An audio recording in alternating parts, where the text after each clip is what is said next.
Dice la revista Forbes: una economía destruida, pobreza, desconfianza y discrepancias entre diferentes partes del país son los rasgos comunes entre la Ucrania de hoy y el Chile de 1973. Hace 40 años en Chile apareció un estratega que prometió poco, pero hizo mucho. Es precisamente lo que ahora necesita Ucrania, llena de moscas, personajes políticos cuyas diferencias se limitan a las etiquetas de diferentes partidos. El gran mérito del general Pinochet fue que no tuvo miedo de apostar por un grupo de graduados chilenos en la Universidad de Chicago y en otras universidades estadounidenses, jóvenes educados y criados bajo el espíritu del liberalismo clásico. Los Chicago Boys fueron la fuente de las ideas que permitieron las reformas económicas y tuvieron la posibilidad de llevarlas a la práctica. Aún más, el general dio la posibilidad de implementar reformas a largo plazo y acabó con el populismo de corto alcance, un arma frecuente de los políticos ucranianos. Esto lo dice la revista Forbes, que se autodefine como la herramienta del capitalista y es famosa por publicar la lista de las personas más ricas del mundo. ¡Qué casualidad!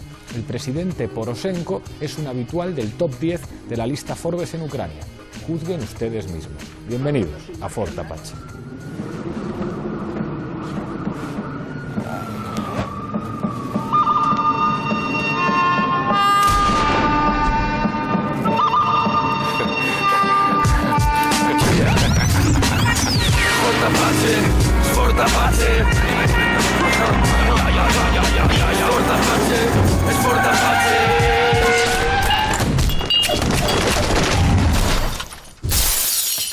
Esta noche en Fort Apache hablamos de Ucrania. Para ello contamos con una mesa de lujo. A mi izquierda Manolo Monereo, miembro de la dirección de Izquierda Unida. Bienvenido una vez más a Fort Apache. Gracias a ti, Pablo. Nos acompaña también Roberto Montoya, periodista, miembro de Viento Sur. Muchísimas gracias por estar aquí. Encantado. Carlos Enrique Bayo, director de Público. Muchas gracias por acompañarnos. Muchas gracias por invitarme. Lola Albiac, una de las habituales, periodista. Bienvenida. Gracias por invitarme. Juan Antonio Aguilar, otro ya de los habituales, sobre todo cuando tratamos sobre cuestiones que tienen que ver con geopolítica o con Rusia, director del Espía Digital. Muchísimas gracias por estar aquí. Gracias a ti. Y frente a él, como no podía ser de otra forma, Rubén Ruiz, un experto en asuntos rusos y sobre geopolítica. Bienvenido a Fort Apache. Muchas gracias. Enseguida empezamos a discutir, pero antes, como siempre, en el punto de mira. El pasado 25 de mayo se celebraron elecciones presidenciales y de las alcaldías de 7 ciudades en Ucrania, en un contexto prebélico marcado por la destitución del expresidente Víktor Yanukovych, la reciente masacre en Odessa y la tensión en las provincias del este, con la anexión de la provincia de Crimea a Rusia y la proclamación de las repúblicas populares de Lugansk y Donetsk. Con un 54% de los votos, el oligarca y multimillonario proeuropeo Petro Poroshenko se convierte en el nuevo presidente del país. En un segundo lugar, con un respaldo del 13% de los votos, ha quedado la ex primera ministra Yulia Timoshenko. Por su parte, la alcaldía de Kiev ha recaído en manos del exboxeador Vitaly Klitschko. En una rueda de prensa, Poroshenko ya ha insistido en que los que van armados en Donetsk y Lugansk son terroristas y que con ellos no habrá diálogo alguno. En Fort Apache analizamos las consecuencias que los resultados electorales tendrán sobre la frágil situación ucraniana.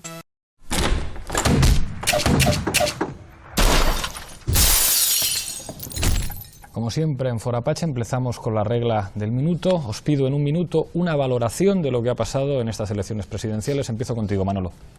Hace unos días Manuel Valls, el primer ministro francés, hablaba en Barcelona de la importancia que era votar en esta elección europea y ponía como ejemplo de votación maravillosa la votación que estaba viendo en Ucrania, ¿no?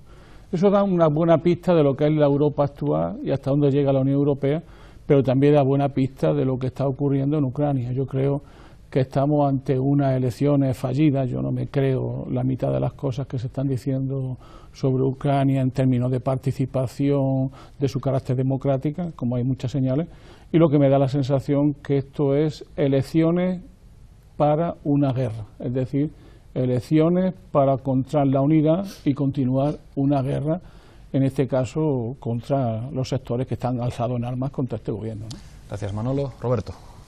Sí, yo creo que es una demostración de estas elecciones de que se frustró totalmente esas esperanzas originales que tenía la protesta callejera, el Euromaidán, cuando ponía como condición a los dirigentes que se auparon rápidamente a controlar la situación que no se presentara como candidato ninguno de los 100 primeros más ricos del país y que no estuvieran envueltos en casos de corrupción. Ponía una serie de condiciones y ellos prometieron en ese momento que se iban a cumplir, que se iban a someter a lo que decía la calle. Quien sube es un multimillonario, con lo cual confirma que un nuevo sector de la oligarquía, opuesto al de Yanukovych, saliente, pero en definitiva son distintos sectores oligárquicos que se vienen repartiendo el poder desde 1991, desde la independencia de Ucrania. Bayo. Bueno, yo creo que estas elecciones no se pueden considerar como legítimas, puesto que con el 10% de los electores en una situación bélica, con una parte digamos, de lo que se sigue considerando la Unión Europea como parte de Ucrania, que es Crimea, absolutamente fuera de las elecciones, que Merkel tarde 10 minutos en decir que es estupendo el resultado y que lo aceptan. Ahora, los electores sí que han elegido, había 21 candidatos y este hombre ha sacado el 54% de los votos. Es importante eso. ¿Por qué? Porque era un oligarca que estuvo en un principio con Yanukovych montando el Partido de las Regiones, luego se pasó a Yushchenko con la Revolución Naranja, y han pensado, quizá es el hombre que puede negociar con Putin, quizá es nuestra única o última alternativa a una guerra civil, pero no sé si saldrá bien. Gracias, Bayo. Lola. A mí me parece que era imprescindible que hicieran unas elecciones, se han tardado unas semanas, había que poner fin a la provisionalidad y a la interinidad de un gobierno designado que dio lugar a la huida de Yanukovych. El resultado, o sea, las condiciones eran discutibles por el conflicto en las provincias del este y porque en Crimea no se pudieron celebrar, pero aún así los tártaros, por ejemplo, pudieron votar en una plaza instalada para ellos en el norte de Crimea. El resultado a mí me parece muy importante, que las fuerzas que dominaron ese Maidán pacífico inicial, violentas y de extrema derecha, han quedado absolutamente barridas, no han obtenido ni siquiera un 2%, eso es muy importante. También ha quedado eliminada la persona que se creía era la alternativa, Timoshenko, que encarna para mucha gente la corrupción que hubo hasta ahora en Ucrania. Gracias, Lola. Juan Antonio. Hay un chiste ucraniano que yo no sé contar, me disculparéis, que viene a decir que siempre que hay un nuevo presidente, pues al final el pueblo ucraniano acaba soltando eso de fuera fulanito y los oligarcas, mueran los moscovitas, viva Ucrania libre, la libertad. Y eso ha ido pasando así de uno a otro, y ahora llega Poroshenko, y hasta que veamos el fuera Poroshenko y los oligarcas, mueran los moscovitas, etcétera, etcétera. ¿Qué viene a decir el chiste? Que aquí los nombres van pasando, pero siempre quedan dos cosas: el odio a los rusos, mueran los moscovitas, y los oligarcas. ¿Y qué tenemos de nuevo? Pues un oligarca. Pero vamos, un oligarca de los grandes, de los como bien habéis dicho en la introducción, de los 10 primeros en el top 10 de Ucrania en la lista Forbes. En la lista Forbes. Gracias, Juan Antonio. Rubén. Bueno, yo creo que en principio hay un problema de legitimidad de las elecciones evidente, y además que ya era predecible, como bien ha comentado Enrique, en tanto que no se iba a poder votar en dos de las regiones más importantes a todos los niveles dentro de Ucrania. También a nivel económico, a nivel de la representación de una identidad nacional distinta, etcétera. Dicho esto, bueno, parece ser que Occidente lo tuvo muy claro desde el principio, que iba a apostar por esas elecciones. Se estableció la organización para realizar la observación de la OSCE, y esta, pues bueno, como ha dicho también Enrique, ha dado unos resultados muy satisfactorios y de manera muy rápida y muy aceptados enseguida también por la Unión Europea. Y en fin, a mí lo que me surgen las dudas es respecto a si el bajo índice de la ultraderecha y si el alto, por ejemplo, de la victoria de Poroshenko en primera vuelta, es si no son demasiado los resultados que sí que buscaba Occidente para legitimar las reformas que van a ser implementadas por el acuerdo de asociación con el FMI y al mismo tiempo el esfuerzo bélico. Se acabó el minuto, ahora seguimos hablando de esto. Poroshenko, apuntaba antes Carlos Enrique, bueno, pues que es un marxista en el sentido de Groucho Marx. Estos son mis principios, pero si no les gustan, tengo otros, porque parece que ha trabajado para todo el mundo en Ucrania. Y ahora parece que Forbes lo asume como el nuevo Pinochet ucraniano, que además ha anunciado ya que va a ilegalizar al Partido Comunista, que ha renunciado a presentar a su candidato a las elecciones presidenciales. ¿Quién es este tipo? O sea, ¿quién es este oligarca que es el nuevo presidente de Ucrania, al que, bueno, se han apresurado, vamos, les ha faltado tiempo para felicitar François Hollande, Martin Schulz, la OTAN, Barack Obama? ¿Quién es? El candidato de la gran oligarquía financiera internacional.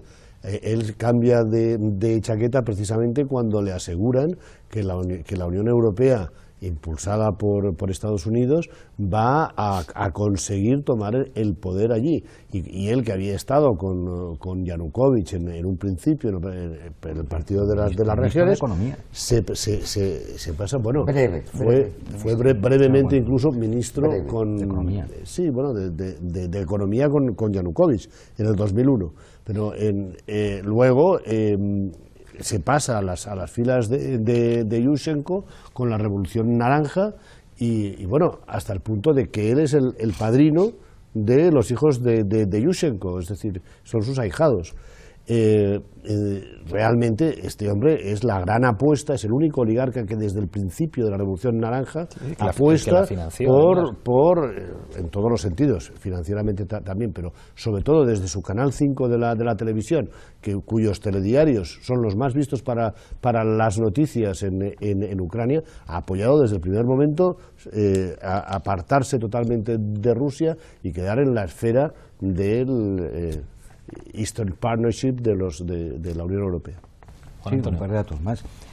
No es que fuera ministro de Economía en la primera etapa hasta noviembre de 2013, en el cual ¿verdad? Tiene que irse, porque Hacienda va contra los directores de sus empresas y no le queda más remedio que largarse. Este señor, bien, la fortuna le viene de su padre, que es el que especula inicialmente cuando cae la Unión Soviética, llega a crear hasta 50 empresas, en la región ya de la actual Moldavia y rondando con Ucrania. Tiene empresas de comunicación, como bien has dicho, empresas agrícolas, empresas del chocolate, en fin, es un, bueno, es decir, no se conoce nada, lo tiene muy ocultado, qué hizo en la segunda mitad de los años 80, pero algunos recuerdan que parece ser que estuvo en la cárcel por corrupción.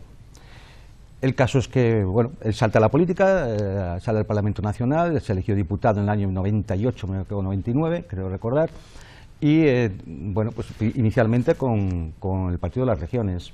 Él creó un partido propio, Solidarność, como el de Polonia. Como el de Polonia. Y posteriormente, cuando surge, se pasa con Yushchenko, llega la Revolución de Naranja, se hace del grupo de privilegiados con Yushchenko, se enriquece muchísimo más, se tiene que ir porque cae en desgracia cuando cae Timoshenko. Es que fue ministro de Exteriores de Timoshenko.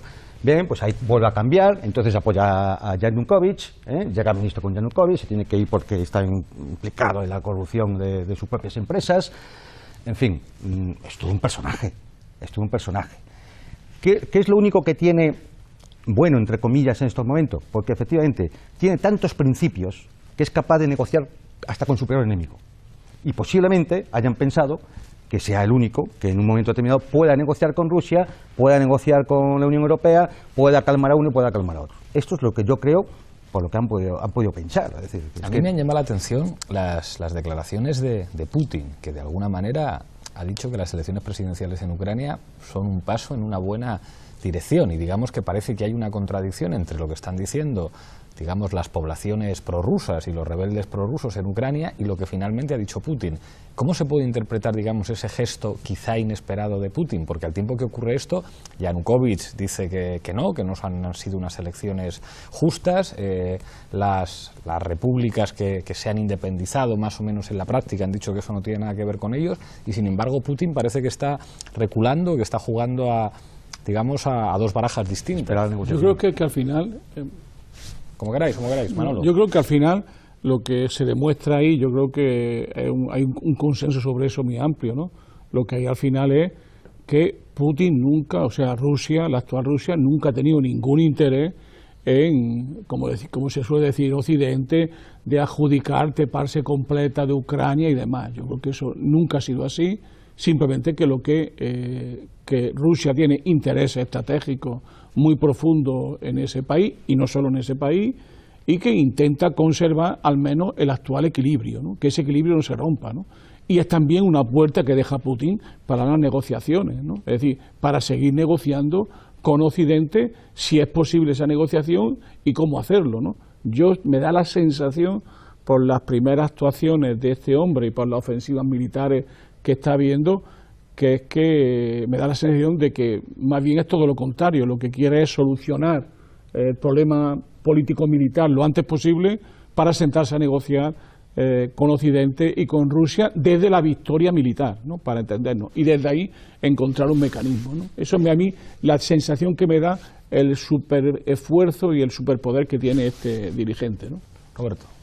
Bueno, yo creo que Putin está jugando aquí un papel importante, como lo jugó en Siria y como lo ha jugado frente al conflicto de Irán. Está demostrando de que no es una superpotencia ya como antes, pero que intenta jugar sus bazas. Ahí está claro que la pieza principal, cuando ve de que Ucrania va a caer en manos abiertamente de la UE y posiblemente en un futuro a mediano plazo de la OTAN, que se acaba la última valla que existe de Occidente, de la Unión Europea, de la OTAN, directamente a Moscú.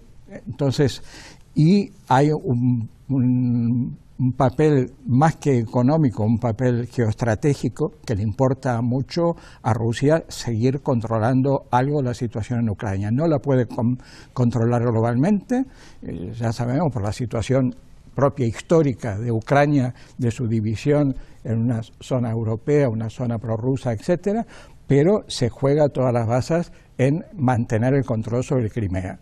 Tiene su base ahí, que es la única que le da un acceso no solo al Mar Negro, al Mar Mediterráneo, es algo vital para Rusia en ese sentido.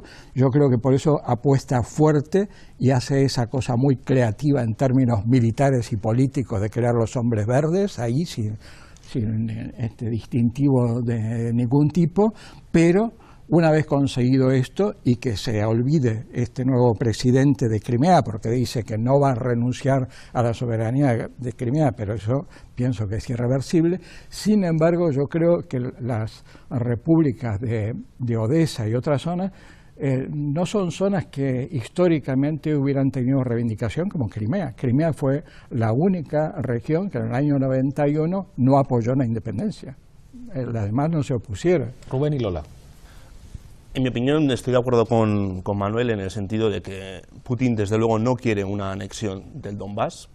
Esto ha quedado claro desde el principio, porque hubiera sido tan rápido como hacer el proceso repetir el proceso de Crimea, en el sentido en que la respuesta inicial del Estado ucraniano fue tan débil como lo había sido en Crimea, ¿no? A día de hoy, precisamente esa manera de recular de Putin a nivel del discurso público y a nivel de las negociaciones diplomáticas hace ver que su preferencia es recuperar el escenario de las negociaciones del Acuerdo de Ginebra. Pero al mismo tiempo, para que esas negociaciones sean fructíferas para el lado ruso, tiene que seguir la desestabilización en esas dos regiones. Quizás por esto se está permitiendo la entrada de milicianos y mercenarios, pues tanto de otras distintas partes de Rusia, pero también, sobre todo, que han participado en Chechenia, del mismo modo que se están armando por parte de la Guardia Nacional, que es dependiente del Ministerio de Interior en Ucrania, pero como no tiene dinero, son los propios oligarcas los que están armando batallones de mercenarios para ir a combatir al Donbass, ¿no? Y no con el ejército. La situación que para mí es preferible para Rusia es la de instar a la federalización de Ucrania y a la finalización, recuperar esos dos principios fundamentales que estaban tanto en el acuerdo del 21 de febrero, sobre todo a largo plazo, como sobre todo ya en el de Ginebra. ¿Qué ocurre dentro de Ucrania? Que realmente esas presiones por parte incluso del actual gobierno ya, que bueno, del presidente Poroshenko, cuando forme su gabinete, es que en las últimas semanas hemos visto que ha habido una mesa nacional en la que se ha incluido a los exdirigentes del Partido de las Regiones, salvo a Yanukovych, que lógicamente está fuera del país, y a Akhmetov, que ha permanecido, el principal oligarca de Donetsk, que ha permanecido en una zona, digamos, intermedia, porque él tiene la llave para recuperar la autoridad en Donetsk, pero prefiere guardarse también esa mano para negociar más y extraer más del gobierno de Kiev. En esa mesa nacional se han reconocido los principales principios que pedían las fuerzas no ultranacionalistas del este, que son la descentralización, iniciar también un proceso de reforma constitucional, que finalmente haya un referéndum en el que se produzca el sistema parlamentario y el reconocimiento del ruso, y en el primer borrador existía incluso reconocer el posicionamiento de Ucrania y garantizarlo para el futuro como país no alineado. ¿Qué ocurre? Que cuando ese memorando pasa después de la mesa de negociación al Parlamento, ese punto es eliminado y se aprueba sin ese punto. Pero bueno, este es el escenario actual de las cosas. ¿Esto hubiera ocurrido, y con esto acabo, de no haberse producido los movimientos rebeldes también a nivel del uso de la fuerza y esta declaración de la República Popular de Donetsk y de Lugansk de la independencia?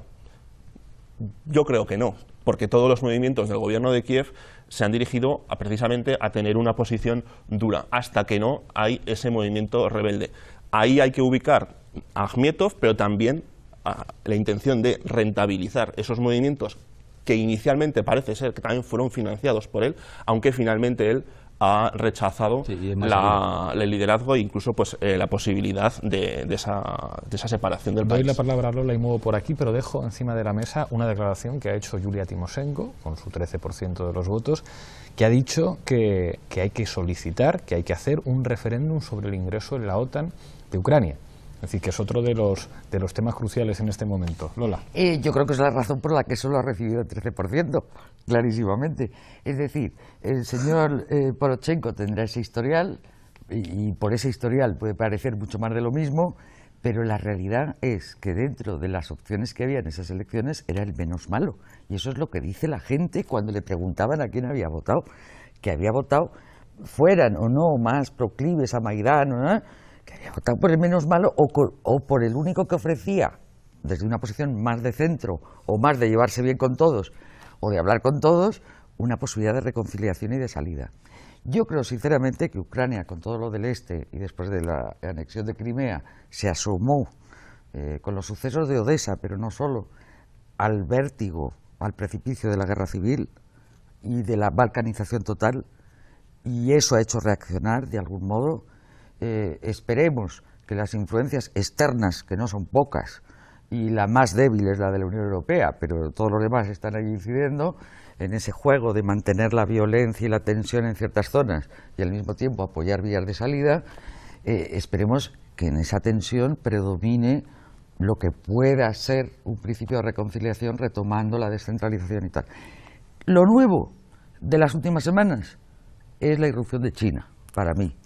Es decir, de repente Rusia y Putin en particular sienten que las medidas, aunque en lo inmediato no aíslen completamente a Rusia, pues la aíslan, le crean un nuevo escenario. La patada de la anexión de Crimea no solo fue, digamos, defender sus intereses estratégicos, sino también fue decir, ese esquema de mundo multipolar en el que las dos superpotencias son China y Estados Unidos, un segundo nivel es la Unión Europea y Japón, y el tercero somos los BRIC, en los cuales está Rusia entre medio de la India, China y Brasil, se ha terminado. Eso es.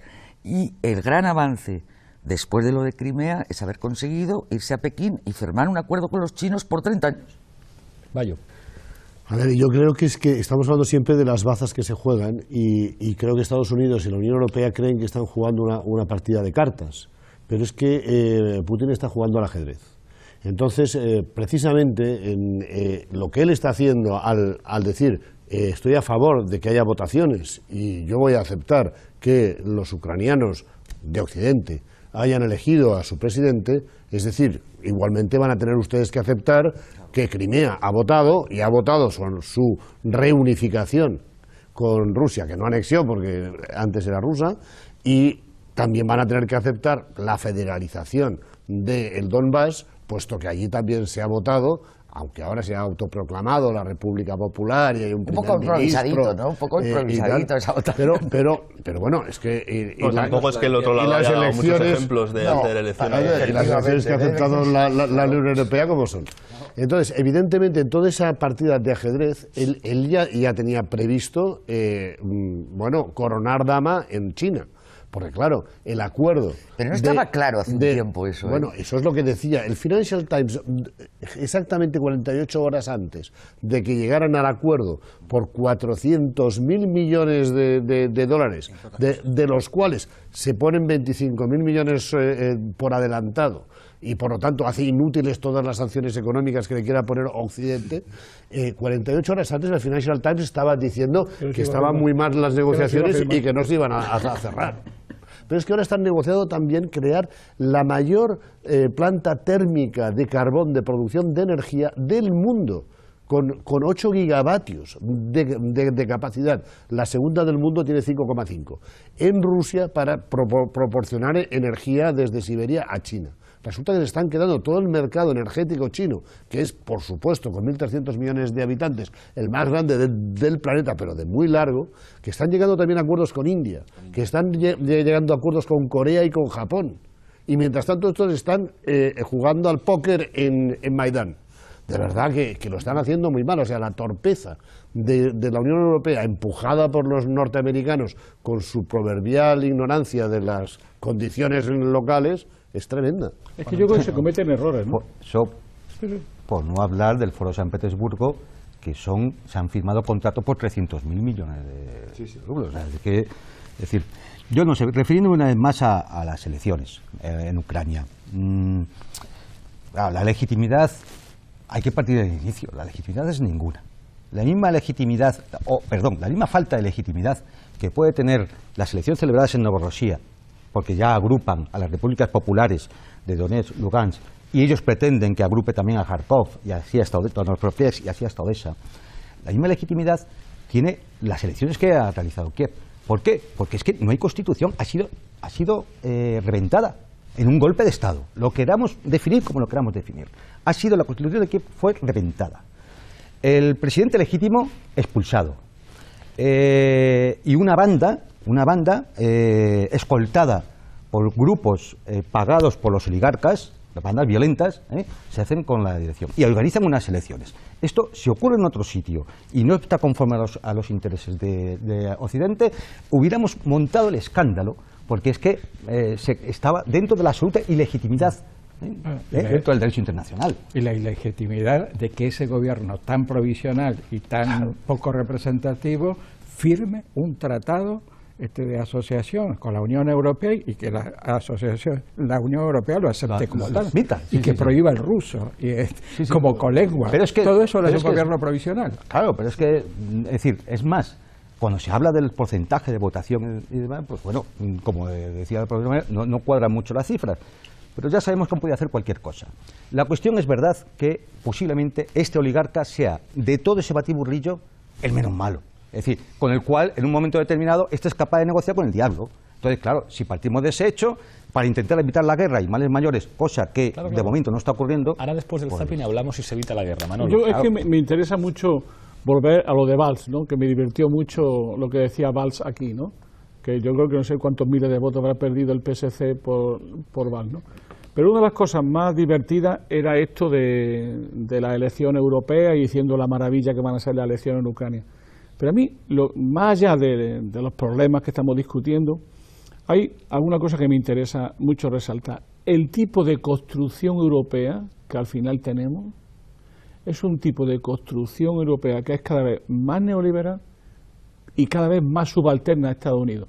Por ejemplo, aparte que siempre es discutible saber qué intereses geopolíticos tiene la Unión Europea en este conflicto, yo lo que veo evidente es que de alguna forma, los actores principales de este conflicto es Estados Unidos pero no la Unión Europea, sino Polonia y los antiguos países bálticos, que en gran parte están siendo, pues de una u otra manera, actores principales y dirigiendo la propia Unión Europea. Es decir, estamos ante una situación de una alianza de lo que Bush llamaba la nueva Europa, Rumsfeld, la nueva Europa con Estados Unidos. Y yo creo que eso es muy significativo, es decir, no solamente Europa no define qué intereses tiene ahí con claridad, sino que está siendo un instrumento por personas interpuestas, por actores interpuestas, del ejercicio del poder norteamericano.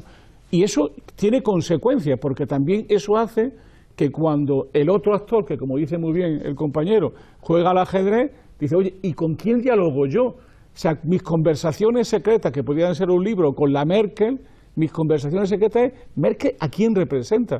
¿Qué poder tiene la Merkel para decidir? Cuando a lo mejor tendría que discutir qué están haciendo otros actores o directamente negociar con Estados Unidos, ¿no? Ahora mismo seguimos con el debate, pero antes vamos a pasar a Zapping Apache. Los resultados del referéndum del 11 de mayo en las regiones ucranianas de Donetsk y Lugansk ya son conocidos. Los ciudadanos han votado por la independencia de sus regiones del resto de los territorios ucranianos.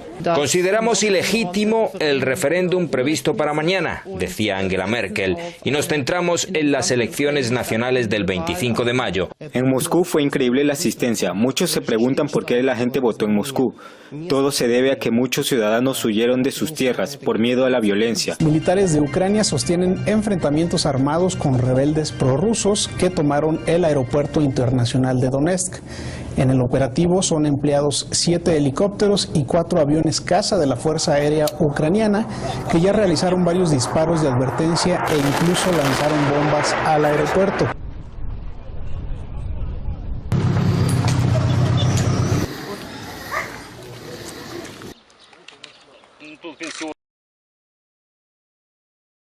El presidente ruso tiene que enviar más señales de distensión. De acuerdo con la voluntad expresada por el pueblo y para restablecer la justicia histórica, pedimos a la Federación Rusa que examine la cuestión de la integración de la República Popular de Donetsk a la Federación Rusa. No reconocemos los resultados de los referéndums. Además, habéis visto que varios líderes de la Unión Europea piensan igual. No está previsto celebrar nuevas negociaciones sobre Ucrania. Nos gustaría que no cesen los esfuerzos y que se conviertan en un proceso. Digo proceso porque un encuentro a 4 bandas no tendría muchas perspectivas.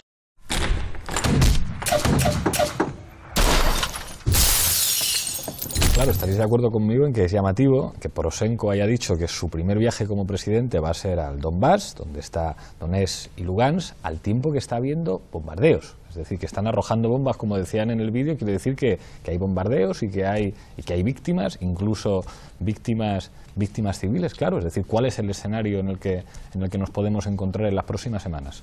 Bueno, en las próximas semanas y ya lo que tenemos es un escenario en el que los rebeldes únicamente controlan algunas plazas importantes y que las están convirtiendo en el principal bastión de lo que son las repúblicas populares del Donbass y de Lugansk, pero que en el resto del territorio no son capaces de impedir el hecho de que incluso el propio presidente Poroshenko pueda ir a hacer pues una aparición un poco televisiva, ¿no?, para decir que en fin que ya puede ir allí.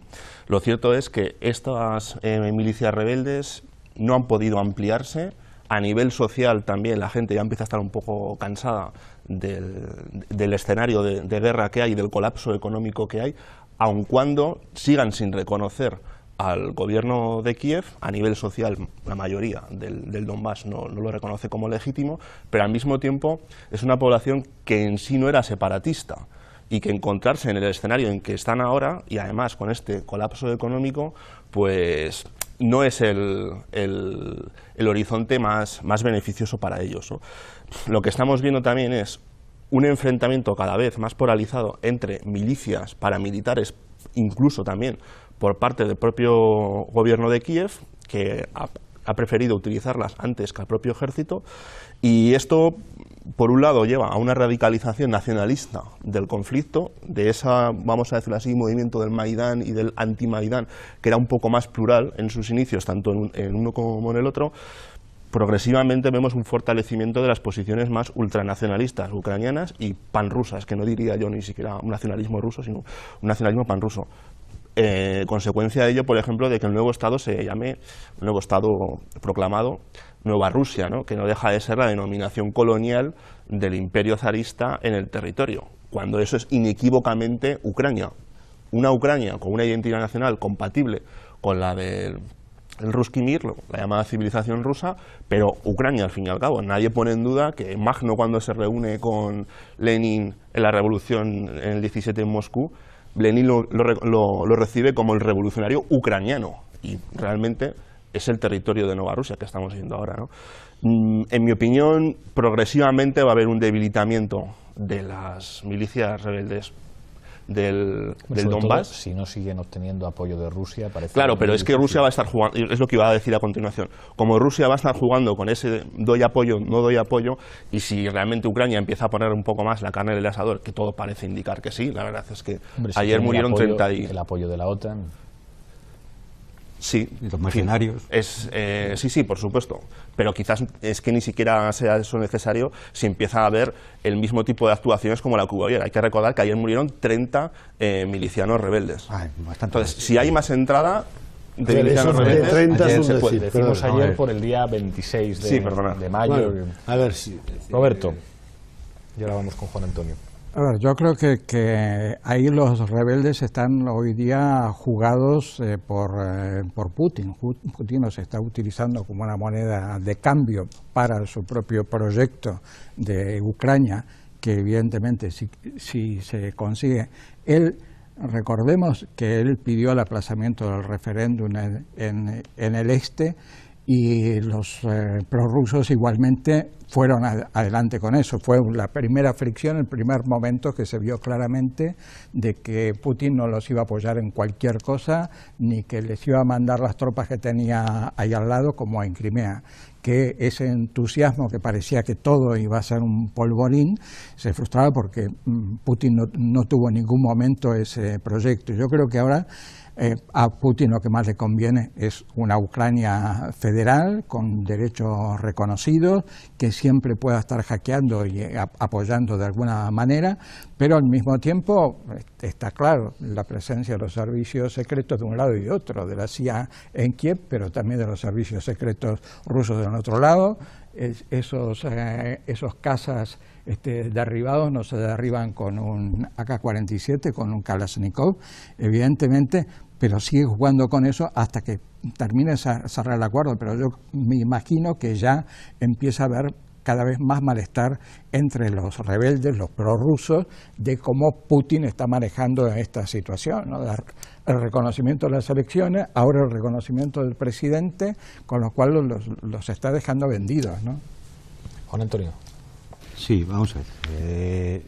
Cuando se emita este programa, yo no sé cómo habrá podido desarrollarse la situación. Yo considero que es bastante delicada. Entre los escenarios que se pueden dar, a mí hay uno que sí me preocupa de forma grave. Ayer no es que hubiera 35 muertos, hubo más de 100 muertos. 35 muertos hubo en un camión con la Cruz Roja que iban heridos y sobre los que lanzaron varios cohetes. Es un crimen de guerra. ¿Qué puede ocurrir? Si Kiev entiende que Putin no va a meter toda la carne en el asador, va a provocar una matanza, porque necesita esa victoria para negociar con fuerza. Lo comentaba antes. Y ahí es donde yo creo que sí que nos debería escandalizar a todos. Permitir que un gobierno con una legitimidad de origen cero, con unas elecciones desarrolladas ya hemos visto con qué libertad, que se han tenido que retirar un montón de candidatos, que ha habido agresiones a candidatos presidenciales, que han sido heridos, que han tenido que huir de Kiev, que Occidente las considera legítimas, pero que todos sabemos lo que hay detrás. Con una injerencia atlantista tremenda, pues nos podemos encontrar con que efectivamente, si las milicias de Novorossiya no ceden, Kiev lance un ataque mortífero. Mortífero fundamentalmente con sus milicias pagadas por los oligarcas, no tanto por el ejército, porque no se fía del ejército. Y eso sí que es preocupante, porque ahí podemos estar hablando de un auténtico masacre. Y ya hemos visto que no se han parado ante nada, ni en Odessa ni en otros lugares. Es decir, yo creo que ahí la comunidad internacional, si es que tal cosa existe, Naciones Unidas, que es una vergüenza, y el Consejo de Europa, por ejemplo, deberían parar lo que puede ser una auténtica masacre. Vaya. A ver, evidentemente el riesgo de balcanización en Ucrania es tan grande como el que había cuando Alemania se empeñó en reconocer a Eslovenia. Entonces, estamos todavía a tiempo de que eso no sea una guerra civil. Pero lo que no va a permitir Rusia de ninguna de las maneras es que el Donbass se convierta en una nueva base del escudo antimisiles de la OTAN. O sea, de ninguna de las maneras. Y si eso hay que hacerlo además bombardeando a la población rusa de la zona, eso sí que es otra vez pasar la línea roja. Claro. Pero evidentemente, como bien decía Lola, aquí es que está clarísimo que China va a jugar la carta de ser la retaguardia de Rusia en eso. Es decir, en San Petersburgo, como comentaba Juan Antonio, una de las cosas que dijo Putin es China y Rusia deben asegurarse sus reservas en divisas y en oro y garantizarse que eso va a ser un colchón que nos va a permitir ser fuertes económicamente frente al gran imperio que ya está en decadencia, que es el norteamericano. Entonces, incluso plantea que van a empezar a hacer las transacciones, estas que yo había antes mencionado sobre el gas, se cifran todos en dólares. Dice, no, las vamos a empezar a hacer en nuestras monedas y el dólar va a dejar de ser la referencia. Si China, India, el BRIC y Rusia dejan de utilizar como referencia el dólar, si China sobre todo empieza a vender en los mercados internacionales los bonos del Estado de Estados Unidos, ponen de rodillas a Estados Unidos. O sea que no solamente estamos hablando de cazas, de bombas, sino que estamos hablando de armas mucho más poderosas. Claro. Lola y Manolo.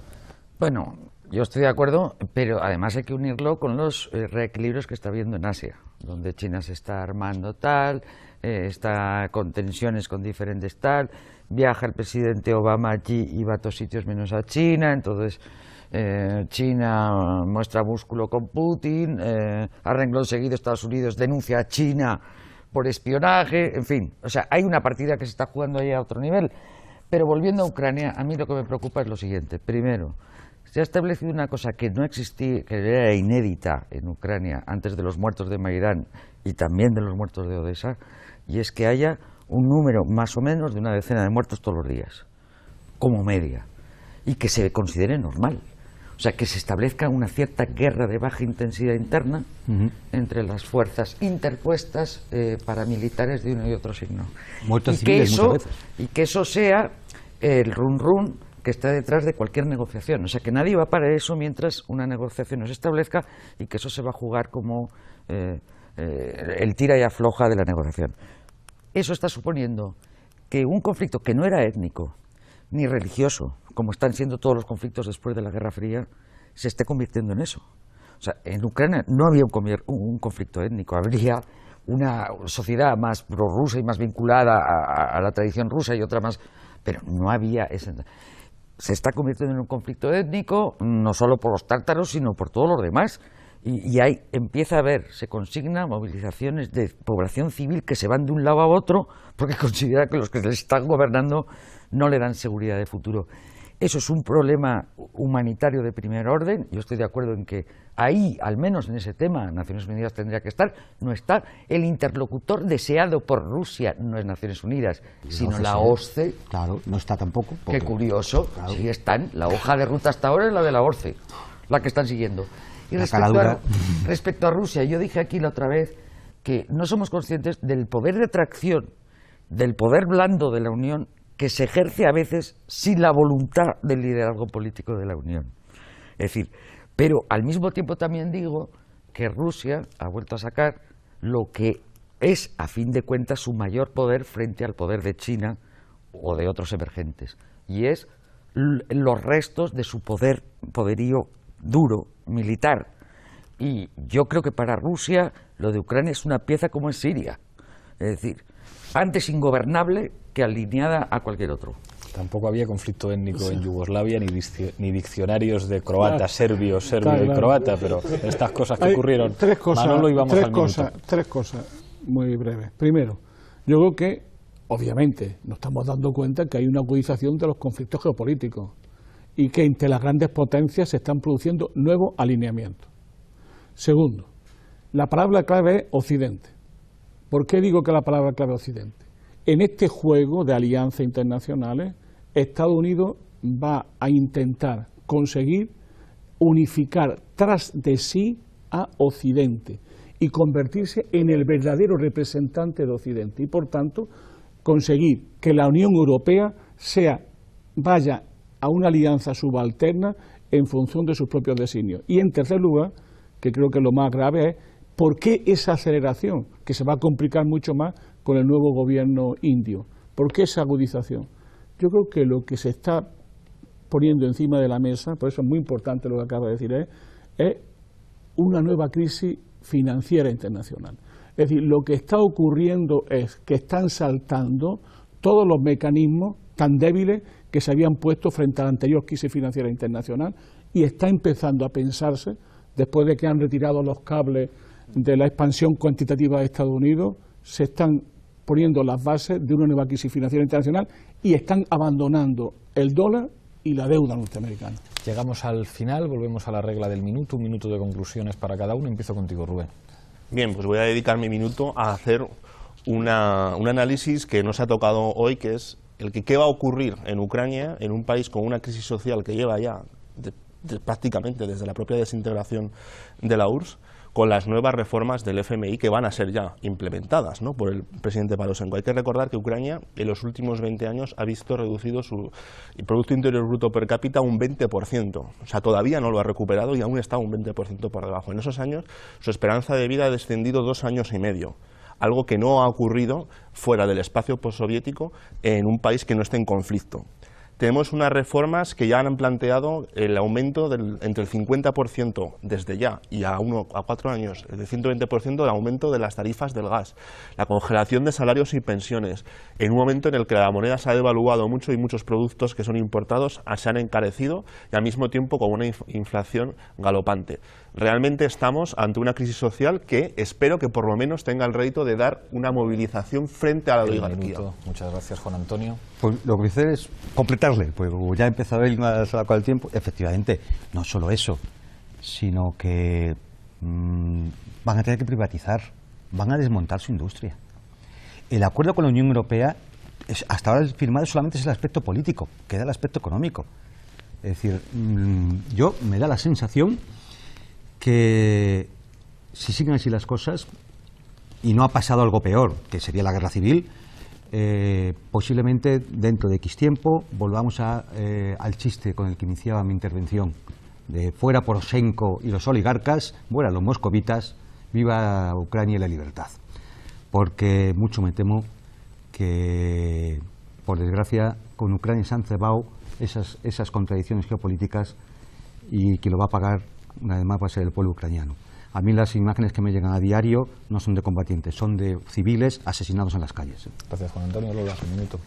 Ucrania es viable, lo fue 20 años, con todo, y que eso fuera cortocircuitado por la corrupción y por los intereses foráneos. Hay que recuperar eso, y la Unión Europea ahí debe jugar un papel propio, intermedio entre Rusia, con el que conviene llevarse bien, y Estados Unidos. Yo creo que otro factor nuevo es que Alemania, que nunca había jugado un rol en política exterior de la Unión, que siempre se dejaba a los antiguos imperios francés y británico, hoy es el que está ejerciendo un liderazgo incluido en la parte de la defensa, y en ese juego y nuevo equilibrio mundial veremos qué resultado da. Gracias, Lola. Bayo, tu minuto. A ver, yo quiero insistir en los intereses de Estados Unidos en el campo de batalla ucraniano, porque lo que realmente cree cuando hace su farol en el póker Estados Unidos que tiene es una escalera de color que consiste en cortar el suministro energético ruso hacia Europa y sustituirlo con el gas natural licuado que está sacando del fracking en Estados Unidos. Y eso a través del Tratado de Libre Comercio que están negociando en secreto. Por primera vez en la historia de la Unión Europea se está negociando un tratado que afecta a todos los miembros de la Unión de una manera secreta con los Estados Unidos, y esa es su jugada. Claro, la jugada de, digamos, el gambito de dama del que hablaba antes de Putin consiste en que, por ejemplo, las reservas de esquistos bituminosos de gas de Rusia son enormemente más elevadas que las de Estados Unidos, y por eso está jugando su carta China. Gracias, Bayo.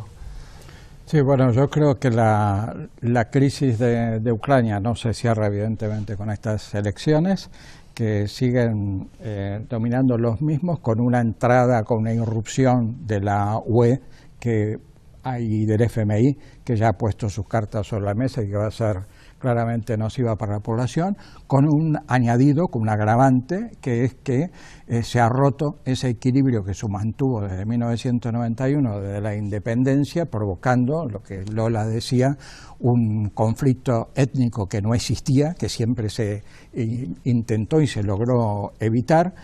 Y si Estados Unidos y la OTAN y la Unión Europea no van más allá en esta entrada, en esta injerencia, va a ser fundamentalmente mientras se siga teniendo tanta dependencia del gas ruso. Esa es la base que puede mantener una situación transitoria. Gracias, Roberto. Manolo, tu minuto. Yo, de nuevo, volver al tema de la Unión Europea, ¿no? Entre lo que debería hacer la Unión Europea y lo que está haciendo. Y yo creo que aquí es donde se ve la subalternidad estructural que tiene la Unión Europea a la política norteamericana. ¿Qué debería de defender los sindicatos europeos, las fuerzas políticas europeas?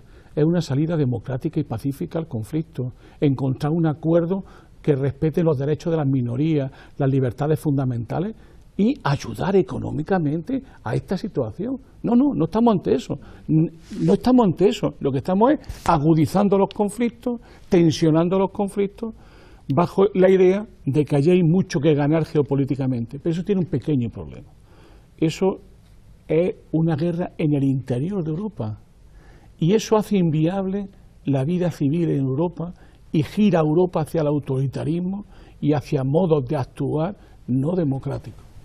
Muchas gracias, Manolo. Muchísimas gracias a los 6. Ya ven que en Foro Apache las elecciones europeas no nos cambian y seguimos tratando con la rigurosidad de siempre los más complejos asuntos internacionales. Aquí estaremos la próxima semana en Foro Apache.